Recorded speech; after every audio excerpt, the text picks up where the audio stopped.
l'histoire du tennis, il y a avant et après John McEnroe. Un jeu de toucher magique pour un tempérament colérique.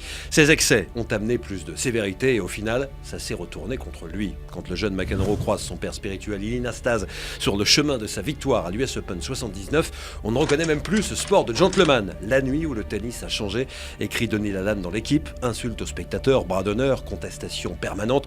Ce soir-là, le corps arbitral se retrouve totalement dépassé. Le code de conduite, qui n'a alors que quelques mois d'existence, évoluera après cette mauvaise expérience new-yorkaise, mais très légèrement. McEnroe réussit à passer à travers les mailles du filet durant toutes les années 80. Combien d'arbitres et même de joueurs se sont fait conspuer? Morceau choisi en 86 à Stratton Mountain, McEnroe cherche à intimider Boris Becker en le traitant de petit con au changement de côté. Un an plus tard à l'US Open, il conseillera au juge de chaise d'utiliser son micro en suppositoire. 1990, on change de décennie, le circuit fait peau neuve, c'est la naissance de la TP Tour et c'est la fin de l'immunité quand McEnroe insulte le superviseur sur le central de l'Open d'Australie.